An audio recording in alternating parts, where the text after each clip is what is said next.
2024 का लोकसभा चुनाव अपने अंतिम पड़ाव पर आ पहुंचा है। आज प्रचार थम गया है अंतिम चरण के लिए भी। 1 जून को अंतिम 7वें चरण का मतदान होगा। 4 जून को इंडिया गठबंधन की सरकार बनेगी। वो सरकार बनेगी जो आपके हक की बात करेगी, आपके सम्मान की, हमारी गारंटी की बात करेगी।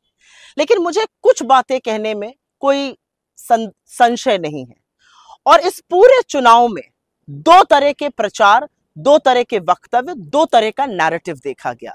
एक तरफ धनबल, एजेंसी, चरण चुंबक मीडिया, स्क्रिप्टेड इंटरव्यूज, लगातार बार बार विपक्ष पर ओछा गंधा प्रहार करते हुए प्रधानमंत्री मोदी वो लगातार कोशिश करते रहे एक चैनल को एक नहीं 4-4 इंटरव्यू देकर कि वो नैरेटिव सेट कर सके। लेकिन वो नैरेटिव नहीं सेट कर पाए। इसलिए नहीं सेट कर पाए क्योंकि वो उल जलूल बातें कर रहे थे। वो लोगों के मुद्दे की बात नहीं कर रहे थे। वो 10 साल की अपनी रिपोर्ट कार्ड की बात नहीं कर रहे थे।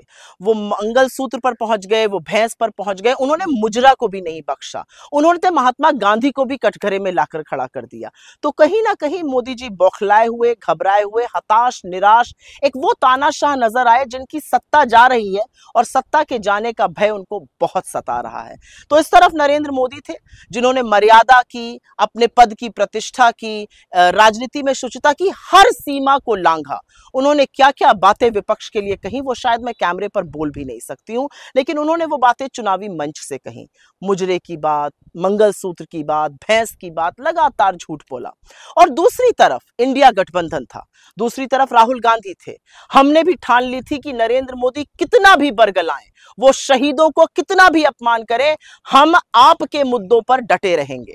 और राहुल गांधी जी ने बीड़ा उठा लिया था रोजगार की बात करने का, महंगाई को खत्म करने का, गरीबी को समाप्त करने का, और सबसे ज्यादा उन्होंने बीड़ा उठा लिया था आपके प्रतिनिधित्व का, गिनती का, और उसी पर वो डटे रहे। ये सारा चुनाव हमने मर्यादा से, प्रतिष्ठा से, आलोचना जरूर करी, लोगों को कटघरे में खड़ा किया, उनसे सवाल पूछे, तीखे सवाल पूछे, कटु वचन बोले, लेकिन मर्यादा की, शुचिता की, प्रतिष्ठा की कोई भी सीमा हमने कभी नहीं लांघी। और इस बात का बड़ा फक्र है, कांग्रेस की जो कैंपेन थी वो लोगों के मुद्दे पर केंद्रित रही, और यही इंडिया गठबंधन की भी कैंपेन थी। हम सब लोग खटाखट खटाखट खटाखट आपकी बात कर रहे थे।